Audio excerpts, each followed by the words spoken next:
ከባለጠጋ ሰዎችና ከደሃው ማህበረሰብ በላይ የሚሰራው ደሃው ማህበረሰብ ነው። ቀንበር ላይፋችሁ ላይ እስካለ ድረስ ሁሉ ጊዜ በባርነት ህይወት ውስጥ ነው የምትኖሩት። በግዞት ህይወት ውስጥ ነው የምትኖሩት። ብዙዎቻችሁ የገዛችሁ ነገር በሙሉ ላያችሁ ላይ ቀንበርን እንዳስቀመጠባችሁ ምን ያክል ታውቃላችሁ? በሬዎች ለማረስ ሲወጡ ገበሬው አንድ ነገር ነው የሚያደርገው፣ ላያቸው ላይ ቀንበርን ያኖራል። ያ ቀንበር የበሬዎቹ ፈቃድ እንዳይፈጸም ወይም ደግሞ ገበሬው ፈቃዱን በበሬዎች ላይ እንዲፈጽም ነው የሚያደርገው። ምንም ነፃ መውጣት ቢፈልጉ ቀንበሩ ላያቸው ላይ እስካለ ድረስ ነፃ መውጣት አይችሉም። ድንገት እያረሰ ያለ ሳር ታይቷቸው ወደ ሌላ ስፍራ ለመሄድ ዞር ቢሉ ቀንበር አለ፣ ወደዛ ስፍራ መሄድ አይችሉም። ብዙዎቻችሁ ለመበልጠቅ ትፈልጋላችሁ፣ ለመባረክ ትፈልጋላችሁ፣ የውጭ በራችሁ እንዲከፈት ትፈልጋላችሁ፣ እንዲሳካላችሁ ትፈልጋላችሁ። ላይፋችሁ ላይ ስኬት ለምን እንዳልመጣ ታውቃላችሁ? የተቀመጠባችሁ ቀንበር አለ። አሁን የምትኖሩትን ህይወት ሳትፈልጉ እየኖራችሁ ከሆነ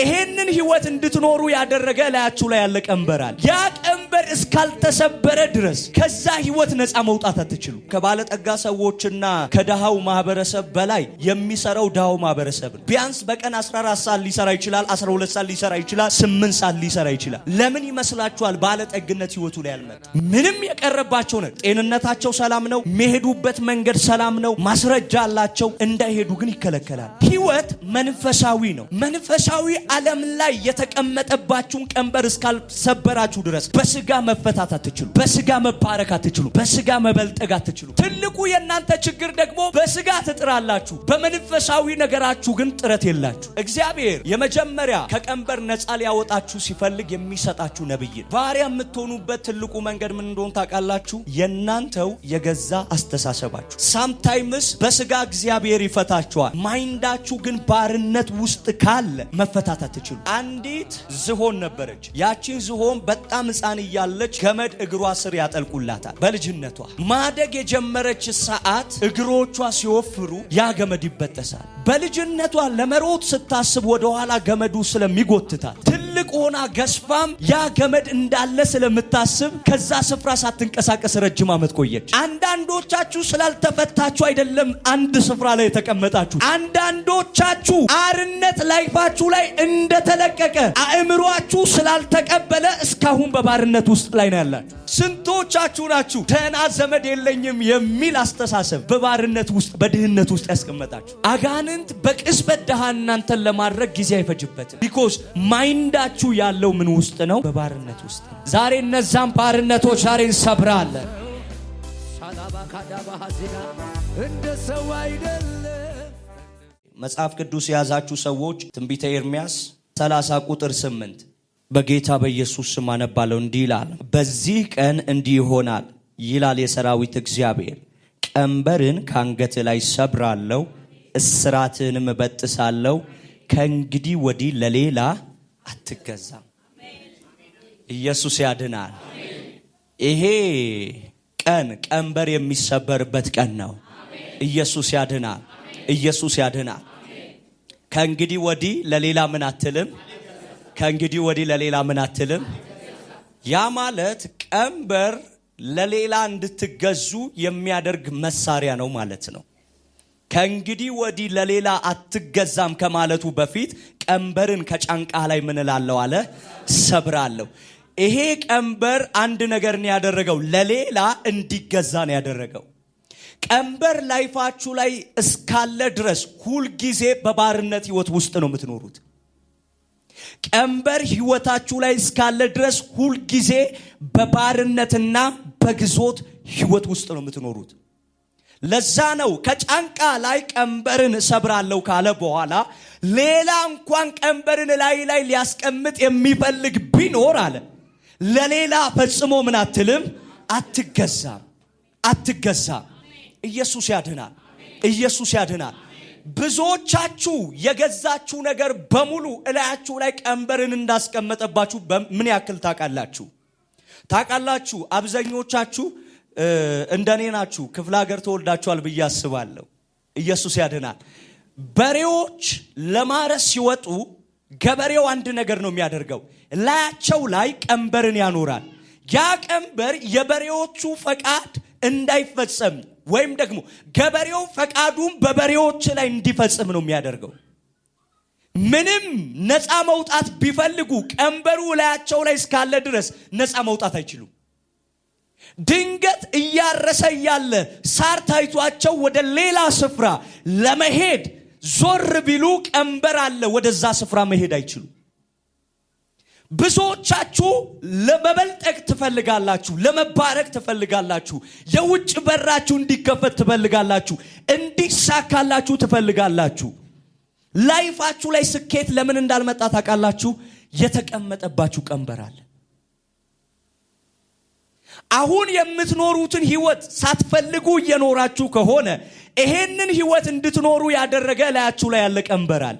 ያ ቀንበር እስካልተሰበረ ድረስ ከዛ ህይወት ነፃ መውጣት አትችሉ። በምንም አይነት መንገድ ላይፋችሁ ላይ የተቀመጠ ቀንበር ቢኖር ዛሬ ግን በኢየሱስ ስም ይሰባበራል። በናዝሬቱ በኢየሱስ ስም ይሰበራል። ይሰበራል። ይሰበራል። ይሰበራል። ይሰበራል። ባለጠጋ መሆን ፈልጋለሁ ትሰራላችሁ፣ እጅግ በጣም ትጥራላችሁ። ላይፋችሁ ላይ ባለጠግነት አልመጣም። ለምንድነው ሲባል እናንተ በስጋ እየሰራችሁ ነው። መንፈስ ዓለም ላይ ግን ላይፋችሁ ላይ የተቀመጠ ቀንበር አለ። ታውቃላችሁ ከባለሀብትና ከባለጠጋ ሰዎችና ከደሃው ማህበረሰብ በላይ የሚሰራው ደሃው ማህበረሰብ ነው። ልክ ነኝ? ከባለጠጋው በላይ የሚሰራው ደሃው ማህበረሰብ ነው። ቢያንስ በቀን 14 ሰዓት ሊሰራ ይችላል፣ 12 ሰዓት ሊሰራ ይችላል፣ 8 ሰዓት ሊሰራ ይችላል። ለምን ይመስላችኋል ባለጠግነት ህይወቱ ላይ ያልመጣ? ይኸውላችሁ ባለጠግነት የእናንተ የጥረት ውጤት አይደለም። ባለጠግነት የሆነ ነገር ሰብራችሁ የምትወጡበት መንገድ ነው። አንድ ነገር ከህይወታችሁ ላይ መስበር ካልቻላችሁ መለቀቅ አትችሉም። እየጣራችሁ ነው፣ እየተማራችሁ ነው፣ እየተጋችሁ ነው፣ የሚያስፈልገውን ነገር በሙሉ እያደረጋችሁ ነው። ላይፋችሁ ላይ ያለ ቀንበር ግን ወደዛ ስፍራ እንዳትሄዱ ይከለክላችኋል። ሁሉን ነገር አሟልተው ልክ ሲገቡ ኤምባሲ ሪጀክት የሚያደርጓቸውን ሰዎች አይታችሁ አታውቁም? ምንም የቀረባቸው ነው። ጤንነታቸው ሰላም ነው፣ መሄዱበት መንገድ ሰላም ነው፣ ማስረጃ አላቸው፣ እንዳይሄዱ ግን ይከለከላሉ። ህይወት መንፈሳዊ ነው። መንፈሳዊ ዓለም ላይ የተቀመጠባችሁን ቀንበር እስካልሰበራችሁ ድረስ በስጋ መፈታት አትችሉም። በስጋ መባረክ አትችሉም። በስጋ መበልጠግ አትችሉም። ትልቁ የእናንተ ችግር ደግሞ በስጋ ትጥራላችሁ፣ በመንፈሳዊ ነገራችሁ ግን ጥረት የላችሁ። ስጋዊው ነገር የመንፈሳዊው ዓለም የመፈታት መገለጥ ነው። መንፈሳዊው ዓለም ላይ ያልተፈታ ሰው በስጋዊው ዓለም ላይ መፈታት አይችልም። የእናንተ ነገር መንፈስ ዓለም ላይ ተይዞ ከሆነ በስጋ ብትታገሉ ልትፈቱት አትችሉ።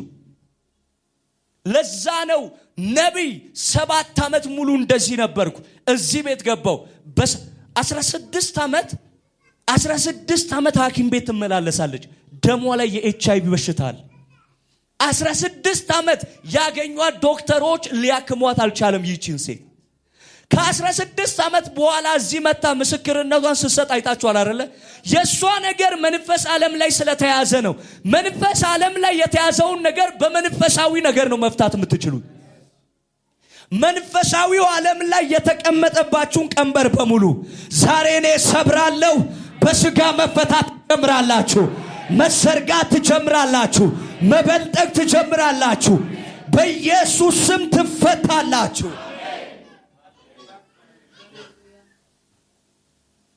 በቀን 12 ሰዓት ራስን ለመለወጥ ትሰራለህ። ከ12 ሰዓት ማከል ስንት ሰዓት ደግሞ መንፈሳዊ ነገር ላይ ትሰራለህ? ቢኮዝ ስጋዊው ነገር ከመንፈስ ዓለም በሚለቀቅ ነገር ነው ወደ ስኬት ልትገባ የምትችለው፣ ወደ መከናወን ልትገባ የምትችለው። ኢየሱስ ያድናል። ኢየሱስ ያድናል። ኢየሱስ ያድናል። እስራኤላውያን 400 ዓመት ሙሉ ፈርዖን የፈርዖን መንፈስ በግብጽ ምድር ላይ ባሪያ አድርጓቸዋል። አንድ ከመንፈስ ዓለም ጋር መነጋገር የሚችል ሰው ከእስራኤል ሕዝብ መካከል ተፈጠረ።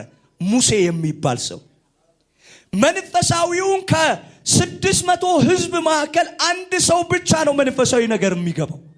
ያንን ሰው ተጠቀመውና አሁን የናንተ ስራት ስጋዊው ዓለም ላይ እንዳልሆነ ገብቷል። ሂድና እስራኤላውያንን ከግብጽ ባርነት ነፃ መንበል አውጣ። ቢኮዝ መንፈሳዊውን ነገር መረዳት የሚችል አንድ ሰው አለ፣ ሙሴ የሚባል። እግዚአብሔር የመጀመሪያ ከቀንበር ነፃ ሊያወጣችሁ ሲፈልግ የሚሰጣችሁ ነብይ ነው። ኢየሱስ ያድናል። 400 ዓመት 600,000 ህዝብ በግብጽ ምድር ባሪያ ሆኖ ተቀምጧል። ትንቢት አላቸው። ትባረካላችሁ የሚል ህዝብ ናችሁ የሚል ለብዙ ትውልድ ትሆናላችሁ የሚል እግዚአብሔር ከአባታቸው በአብርሃም በኩል የተናገራቸው የተስፋ ቃል አላቸው። ትንቢት እያላቸው ቀንበር ውስጥ ላይ ናቸው። ትንቢት እያላቸው ስራት ውስጥ ላይ ናቸው። ትንቢት እያላቸው ባርነት ውስጥ ላይ ናቸው። ለነኚህ ህዝብ እግዚአብሔር ይሄን ህዝብ ነፃ ሊያወጣ ሲፈልግ የሰጣቸው አንድ ሙሴ የሚባል ነብይ ነው። ዛሬ እንደ እግዚአብሔር ነብይ ወደዚህ ስፍራ ስመጣ በምንም አይነት ባርነት ውስጥ ልትሆን ትችላለህ። እግዚአብሔር አምላክ ዛሬ ነፃ ያወጣሃል። ነፃነትን በሕይወታችሁ ላይ ላውጅ መጥቻለሁ። እስራቶችን ልበጥስ መጥቻለሁ። ኢየሱስ ያድናል። ሌላው ባሪያ የምትሆኑበት ትልቁ መንገድ ምን እንደሆነ ታውቃላችሁ? የናንተው የገዛ አስተሳሰባችሁ ሁል ጊዜ ሳምታይምስ በስጋ እግዚአብሔር ይፈታችኋል። ማይንዳችሁ ግን ባርነት ውስጥ ካለ መፈታት አትችሉ። አንዲት ዝሆን ነበረች። ያቺን ዝሆን በጣም ሕፃን እያለች ገመድ እግሯ ስር ያጠልቁላታል። በልጅነቷ ማደግ የጀመረች ሰዓት እግሮቿ ሲወፍሩ ያ ገመድ ይበጠሳል። ደን በልጅነቷ ለመሮጥ ስታስብ ወደ ኋላ ገመዱ ስለሚጎትታት ትልቅ ሆና ገስፋም ያ ገመድ እንዳለ ስለምታስብ ከዛ ስፍራ ሳትንቀሳቀስ ረጅም ዓመት ቆየች። አንዳንዶቻችሁ ስላልተፈታችሁ አይደለም አንድ ስፍራ ላይ የተቀመጣችሁት። አንዳንዶቻችሁ አርነት ላይፋችሁ ላይ እንደተለቀቀ አእምሮአችሁ ስላልተቀበለ እስካሁን በባርነት ውስጥ ላይ ነው ያላችሁ። ገመዱ ተበጥሷል። ማይንዷ ግን ትላንትናን ያስባል። ትላንትና የታሰረችበትን ትላንትና ለመሮጥ ስታስብ ወደ ኋላ የሚጎትታትን ያንን እያሰበች በዛ እስራት ውስጥ ቆየች። የመጀመሪያውን የሕፃንነት ወሯን በገመዱ ነው የታሰረችው። ስትተልቅ ግን በአእምሯ ነው የታሰረችው። ብዙዎቻችሁ ልጆቻችሁን ስታሳድጉ ታውቃላችሁ። እናንተ ደሃ ሆናችሁ ልጆቻችሁ ደሃ የሚሆኑበት ምክንያት ምን እንደሆነ ታውቃላችሁ? ስለ ባለጠግነት አታወሯቸው። የእናንተ ድህነት ከእግዚአብሔር ጋር የምትገናኙበት ትልቅ መንገድ እግዚአብሔር መበለቲቱን ይወዳል፣ ድሃዋን ይወዳል የሚል ጥቅስ እያሰማችሁ እያጽናናችሁ ታሳድጋላችሁ ልጆቻችሁ። ከዛ ልጆቻችሁ ስለ ድህነት ጥሩ ዕውቀት ይይዛል።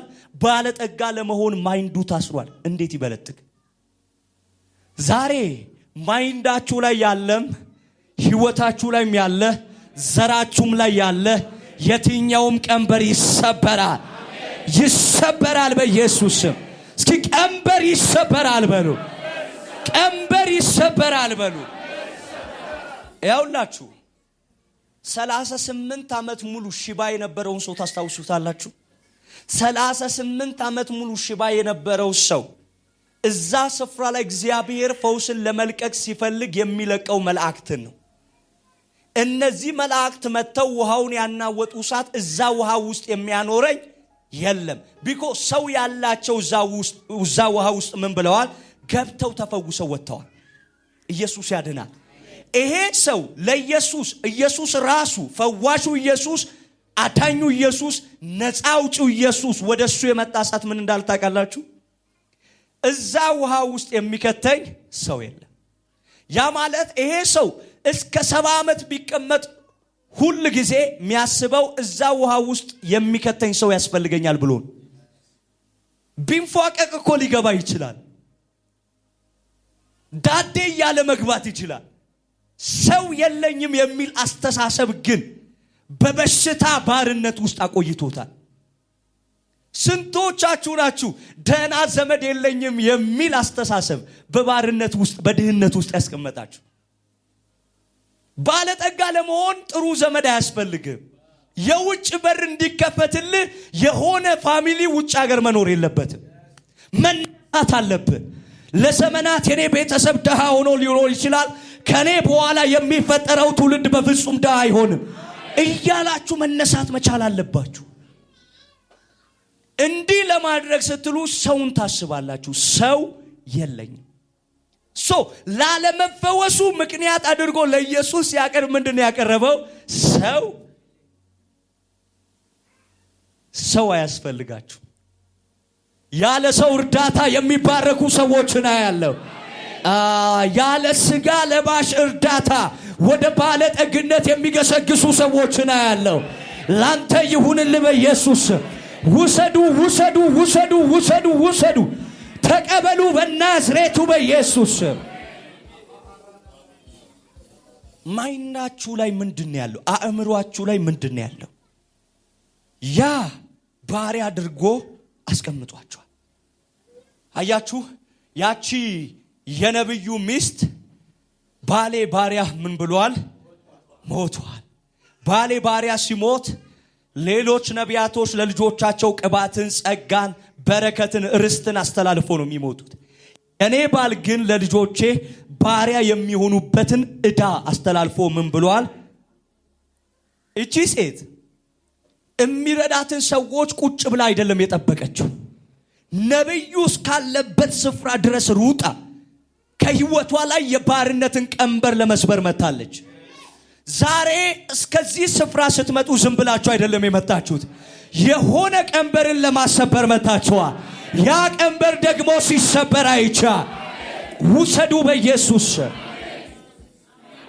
ይሁንላችሁ ይሁንላችሁ ይሁንላችሁ። በዙሪያችሁ ያሉ ሰዎች እንኳን ቀንበርን የሚያኖሩባችሁ ሰዎች እንደሆኑ ምን ያክል ታውቃላችሁ? በርጠለሜዎስ የሚባል አንድ ዕውር ሰው ለዘመናት ዕውር ሆኖ እኮ ተቀምጧል። አንድ ቀን ኢየሱስ ሲያልፍ የዳዊት ልጅ ሆይ ማረኝ ብሎ መጮ የጀመረ ሰዓት ዝም በል እያሉ የነበሩት ዙሪያው ላይ ያሉ ሰዎች ናቸው። ባለጠጋ ነኝ ብላችሁ መጮ የጀመራችሁ ሰዓት የሆኑ የሚከፈቱ አፎች አሉ። ለምሳሌ በጣም በፊት ጸሎት ስናደርግ ቸርች ውስጥ ያሉ አገልጋዮቻችን እኛም እንደናንተ ጮኸን ነበር፣ ምንም አልፈጠርንም፣ እናንተም ተረጋጉ የሚሉን ሰዎች ነበሩ።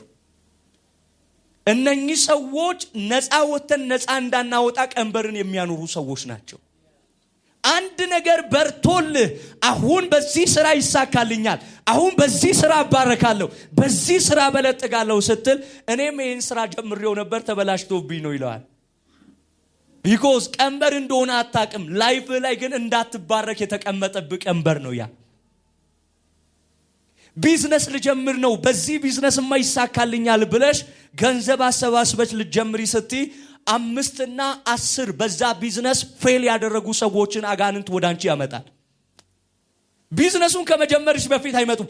ለመጀመር ያሰብሽ ሰዓት ይመጡና እኛ 5ታችንም ያንን ቢዝነስ ጀምረን ነበር፣ ከስረናል፣ ባዶ ሆነን ምን ብለናል ወተናል፣ አንቺም ትከስሪያለሽ የሚል ቀንበር ነው ያኑሩብሽ ያሉት።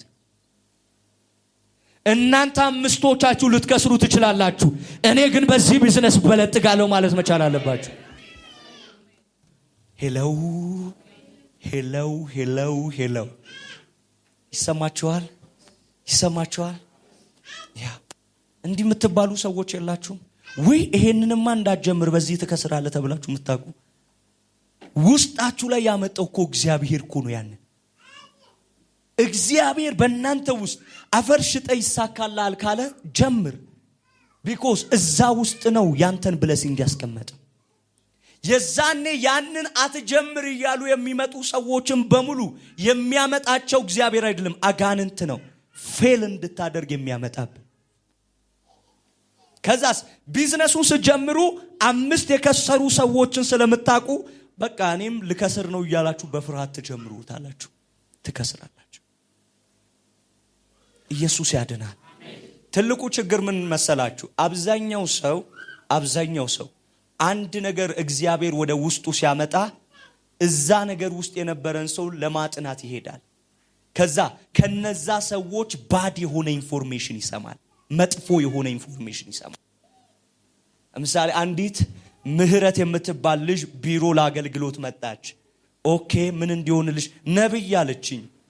በጣም ብዙ ሰዎችን የካናዳ ፕሮሰስ ጠይቄ ሁሉም ሰዎች ፌል እንዳደረገባቸውና እንደተበላሸባቸው ነገሩኝ እና ዝም ብለን እንድጸልይልኝ ነው የመጣሁት አለች። እቺ ልጅ በጸልይላት ካናዳ እንደማገባ አውቃለሁ። ቢኮዝ ማይንዷ የነዚህ ሰዎች ፌል አድርጓል የኔም ፌል ያደርጋል ብሎ ያምናል።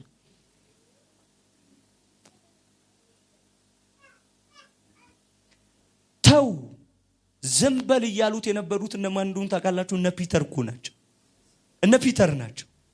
መጥፎ ሰዎችን አይደለም ላይፋችሁ ላይ ቀንበርን ለመጣል መጥፎ ሰዎችን አይደለም ጠላት የሚልከው፣ እምታምኗቸውን መልካም ብላችሁ የምታስቧቸውን ሰዎች ነው የሚልከው። እነ ጴጥሮስ ናቸው ዝምበል አትጩሁ ያሉት። ሰውየው ለዘመናት ከነበረበት ከእውርነት ቀንበር ነፃ ለመውጣት ነው እየጮኸ ያለው። አትጩ እያሉ ከሆነ ቀንበር እያኖሩበት ነው። ቢኮዝ ነፃ ሊወጣ ነው ያለው ሰው። ምን እንዳደረገ ታውቃላችሁ? አብስቶ ምን አለ? ስትከለከሉ አብስታችሁ ያንን ነገር ማድረግ ጀምሩ። እግዚአብሔር አምላክ በዛ ነገር ስኬትን ይሰጣችኋል። ብዙ የተከለከላችሁት በሮች አሁን ሲከፈታ ያለው የሚናጠቅ ሰው አላይም ይሁንላችሁ። ውሰዱ በኢየሱስ ስም፣ ውሰዱ በኢየሱስ ስም፣ ውሰዱ በኢየሱስ ስም፣ ውሰዱ በኢየሱስ ስም፣ ውሰዱ በኢየሱስ ስም። ተቀበሉ። ይሁንላችሁ፣ ይሁንላችሁ፣ ይሁንላችሁ፣ ይሁንላችሁ። እዚህ ጉባኤ ውስጥ ካለሽ አይዶን ነው ሄለን የምትባል ሴት ምስክርነት አለኝ ያለች የነበረች ሴት የቢሮ ስልክ ላይ ለሰዎች እየጸለይኩ እያለ ደወለች። ፕሮፌት አለች 4 ወር ሙሉ ሰዎች ያንን ቦታ እንዳልገዛው ከልክለውኝ ነበር። 4 ወር ሙሉ 4 ወር ሙሉ። ከዛ ጌታ ደግሞ ግዢው ይለኛል አለች። ብዙ ሰው እዛ መንገድ እንደሚወጣበት እዛ ቦታ ላይ ይናገረኛል። ዝም ብዬ በድፍረት ገዛሁት አለች። ገዝታው በአንድ ሳምንት ውስጥ 2.5 ሚሊዮን ብር አተረፈችበት። ከዛ ውስጥሽ ግዢ ነው የሚልሽ? አዎ። ሰዎች ናቸው የከለከሉሽ? አዎ። በቃ ግዢ፣ እግዚአብሔር መከናወንን ይሰጥሻል። እቺን ቃል ብቻ ነው የተናገርኳት። እሺ ብላ አምና ሄደች፣ ገዛ። በሳምንት ውስጥ 2.5 ሚሊዮን ብር አተረፈች። እዚህ ሴት ህይወት ውስጥ የሆነው ምንድነው? ከብዙ ሰዎች ድምጽ በላይ የእግዚአብሔርን ድምጽ የመስማት አቅም አላት። ዛሬ የእግዚአብሔርን ድምጽ ለመስማት የመጣ ሰው አለ? ዛሬ ካላችሁበት ቀንበር ነፃ ስትወጡ አያለሁ። ነፃ ስትወጡ አያለሁ። ነፃ ስትወጡ አያለሁ። ነፃ ስትወጡ አያለሁ በኢየሱስ ስም። ሁል ጊዜ ማይንዳችሁን ማስተካከል መቻል አለባችሁ። አእምሮአችሁን ማስተካከል መቻል አለባችሁ። አስቡት፣ አንድ ሙሴ ተነስቶ ከነዓን የሚባል ከተማ አለ፣ ወተትና ማር ነው የሚፈልቀው፣ እዛ ከተማ እንገባለን ሲል ሙሉ 600,000 ህዝብ መከራ ያየሳት ወደ ግብጽ መውረድ አለብን፣ የግብጽ ሽንኩርት ይሻለናል ማለት ጀመሩ። ማይንዳቸው እስከዛሬ ከግብጽ አልወጣ፣ እስከዛች ታይም ድረስ ከግብጽ አልወጣ። አንዳንድ ጊዜ ስጋችሁ ይወጣና አእምሮአችሁ በባርነት ውስጥ ይቀመጣል። አጋንንት በቅስበት ደሃ እናንተን ለማድረግ ጊዜ አይፈጅበትም። ቢኮዝ ማይንዳችሁ ያለው ምን ውስጥ ነው? በባርነት ውስጥ ነው። ዛሬ እነዛም ባርነቶች ዛሬ እንሰብራለን በኢየሱስ ስም፣ ይሰበራል። ያውላችሁ አንዳንድ ሰዎች ለምንድነው ያላገባችሁት ብላችሁ ብትጠይቁ እህቴ አግብታ ፈታለች፣ አክስቴም እንደዛው፣ እናቴም እንደዛው፣ አጎቴም እንደዚሁ፣ ቤተሰቤ በሙሉ ፈትናቸው። እማያገቡት እኔም ካገባው ፈታለሁ የሚል ፍርሃት አይምሯቸው ላይ አለ። ልክ ነኝ? አሁን እኔም ከገባው እንደነሱ ምን እላለሁ? ይሄ መንፈስ ቀንበርን ላያቸው ላይ አድርጓል ማለት። ሙሉ ቤተሰባችሁ ደሃ ሊሆን ይችላል። ከዚህ ስትወጡ ግን የባለጠግነት ኃይል ያገኛችኋል። የፈውስ ኃይል ያገኛችኋል። የበረከት ኃይል ያገኛችኋል። የስኬት ኃይል ይለቀቅላችኋል። ውሰዱ በኢየሱስ፣ ውሰዱ በኢየሱስ። ኢየሱስ ያድናል። ኢሳይያስ ምዕራፍ 10 ቁጥር 27 እንዲህ ይላል፣ በዚያን ቀን ሸክሙን ከጫንቃ ቀንበሩን ካንገት ላይ ይወርዳል፣ ቀንበሩም ከውፍረት የተነሳ ይሰበራል። ይሄንን ቃል ቀንበሩ ይላል ከቅባት የተነሳ፣ እንግሊዘኛው አኖይንቲንግ ነው የሚለው። ከቅባቱ የተነሳ ምን ይላል? ይሰበራል። ዛሬ ቀንበር ከህይወታችሁ ላይ ይሰበራል። ቀንበር የተሰበረ ሰዓት ነፃ ትወጣላችሁ። ቀንበር የተሰበረ ሰዓት የምትሰሩት ነገር ሁሉ ስኬትን ይሰጣችኋል።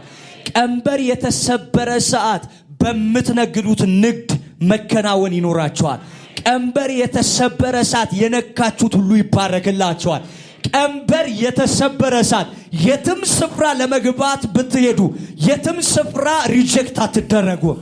ዛሬ ቀንበሮች ከህይወታችሁ ላይ ሲሰበሩ ያለው ሲሰበሩ ያለው ሲሰበሩ ያለው ሲሰበሩ ያለው። አንዳንድ ቀንበሮች እንደ ፋሚሊ የሚዋጉ ቀንበሮች ናቸው። ምሳሌ ለአንድ አይነት መንፈስ ታልፎ የሚሰጡ ቤተሰቦች አሉ። ለአንድ አይነት መንፈስ፣ ለተመሳሳይ መንፈስ ታልፎ ይሰጣሉ። ያ መንፈስ በዛ ቀንበር ነው ቤተሰቡን የሚያገለግላቸው። ከዛ አንዳንዶቻቸው አንዳንድ ቤተሰብ አባቴ ላይ ስኳር አለ፣ እናቴ ላይ ስኳር፣ ሙሉ ቤተሰብ በስኳር የሚታመም አይታችሁ አታቁም? አይታችሁ አታቁም? ሙሉም ቤተሰብ በአንድ ቀንበር አጋንንት ምን ብሏል? አስሮ ይዟል። አንዳንዶቻችሁ ከባድ የሆነ የፌላሪቲ ስፒሪት በዘራችሁ ላይ አለ። ያ የፌላሪቲ ስፒሪት አንዳንዱን ቢዝነሱን ያጨነግፍበታል፣ አንዳንዱን ትዳሩን ያጨነግፍበታል፣ አንዳንዱን አገልግሎቱን ያጨነግፍበታል፣ አንዳንዱን ጤንነቱን ያጨነግፍበታል። ዛሬ እነዚህ ቀንበሮች በኢየሱስ ስም ይሰበራል፣ ይሰበራሉ፣ ይሰበራሉ፣ ይሰበራል።